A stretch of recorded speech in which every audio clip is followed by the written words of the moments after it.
สบายดีทุกคนในคลิปวิดีโอนี้เราจะพาทุกคนมาผูกบัตรก่อนที่เราจะยิงโฆษณาเนาะก่อนอื่นในมดให้เข้าไปที่ตัวจัดการโฆษณาได้เลยเนาะคลิกเข้าไปที่ Facebook เลยก็คลิกเข้าไปที่ตัวจัดการโฆษณาได้เลยเนาะเมื่อหลังจากที่เราคลิกเข้าไปหน้าตานี่มันก็จะขึ้นตัวจัดการโฆษณาแบบนี้เนาะแต่ทีนี้เรายังสั่งแคมเปญและก็ยังจะยิงบ่ได้เนื่องจากว่าเรายังบ่ทันผูกบัตรเนาะเพราะฉะนั้นเราต้องไปเปิดบัตรก่อนอยู่ถ้าผู้ใดใช้เป็น BCA1 ให้เปิดอยู่ Mastercard เนาะสมัคร Mastercard แล้วก็เอาตัวเลขมาผูกเนาะแล้วขั้นตอนต่อไปเนาะเข้าไปที่นี่เนาะ3ขีดในบนถึงหน้าปกคลิกเข้าไปแล้วเลื่อนเข้าไปบนเขาว่าการที่อยากเก็บเงินเนาะหรือว่าจะคลิกอยู่ตัวนี้ก็ได้หรือว่าตัวดุมนี้ก็ได้นะสมมุติเราจะคลิกตัวดุมนี้ก็ได้เนาะคลิกเข้าไปแบบนี้ทีนี้มันจะขึ้นมาแบบนี้ถ้าเราชำระเงินต่างๆมันก็จะขึ้นนะนี่แต่ถ้าว่าเรายังไม่เคยได้ยินจักเทื่อเราก็จะมันก็จะยังทันมีแบบนี้เนาะแล้วคลิกกับตั้งค่าการชำระเงินอยู่นี่เนาะ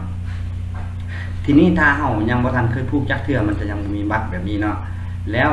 ให้เราตั้งค่าอยู่นี่ก็ได้นะสมมุติว่าพวกนี้เป็นซื้อธุรกิจอย่างก็ให้เราเปลี่ยนก็ได้เนาะสมมุติว่าอันนี้แก้ไขเนาะซื้อธุรกิจเนาะซื้อธุรกิจนะอันนี้ประเทศภูมิภาคประเทศลาวเนาะตระกูลเงินเป็นตระกูลเงินของดอลลาร์สหรัฐเนาะเวลาเป็นกรุงเทพแล้วก็ซื้อธุรกิจของเฮาแม่นยังเนาะที่อยู่ไสรหัส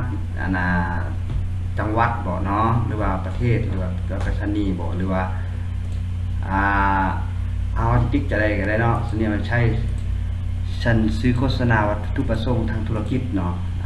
แล้วติ๊กเลือกตัวใดก็ได้แล้วกดบันทึกเนาะกดบันทึกตัวนี้เนาะแต่ทีนี้เฮากับบ่ได้เฮ็ดตัวนี้ก็ได้เนาะจะเปลี่ยนกับเปลี่ยนบ่เป็นหยังเนาะเดี๋ยวตัวนี้คุยบ่เปลี่ยนเนาะแล้วผูกบัตรตัวนี้เนาะทีนี้ผูกแล้วมันจะมีค่าถึงต้นเนาะมันเป็นบัตรตัวนี้เฮาจะผูก2-3บัตรเลยก็ได้เนาะแต่ดีแท้ก็ผูกกับตัวเดียวนั่นแหละเนาะมันบ่มีเงินแล้วมันค่อยค่อยตัดออกไปเนาะทีนี้เอาผูกกับกดตัวนี้เนาะเอากดตัวนี้เนี่ยก็ตัวนี้เป็นการแก้ไขเนาะกดตัวการเพิ่มการชำระเงินนะผู้ใดที่ยังเคยผูกมันจะมีคำว่าเพิ่มวิธีการชำระเงินเนาะคลิกเข้าไปที่นี่แล้วมันจะขึ้นหน้าต่างตรงนี้เนี่ยให้เราคลิกตัวทำอิฐนี่เลยก็ได้เราตัวถัดไปนะแล้วมันจะขึ้นแบบนี้ให้เราผูกเลยเนาะเขาใส่ซื้อเลยใส่ซื้อเนาะก็ใส่ซื้อบัตรแล้วก็ตัวเลขบัตรแล้วก็เดือนปีแล้วก็ CVV นี่แล้วไว้ก็บันทึกนะมันจะประมวลผลแต่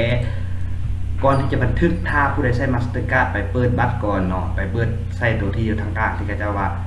จนเปิดไว้จนกว่านึงธุรกรรมจะสิ้นสุดไว้เนาะแต่บัตรนั้นต้องมีเงินเนาะถ้าบ่มีเงินมันที่มันอาจจะปฏิเสธเนาะต้องมีเงินต้องเติมเงินไว้ก่อนเนาะแล้วบันทึกอยู่ที่นี่ถ้าบันทึกแล้วมันก็จะขึ้นแบบนี้แสดงว่าการผูกบัตรสำเร็จแล้วก็พร้อมยิงโฆษณาได้เลยเนาะสำหรับคลิปวิดีโอนี้ก็จะจบเพียงเท่านี้ถ้ามีคำถามใดที่บ่เข้าใจสามารถที่จะถามได้เนาะแล้วพบกันใหม่ในคลิปต่อไปขอขอบใจ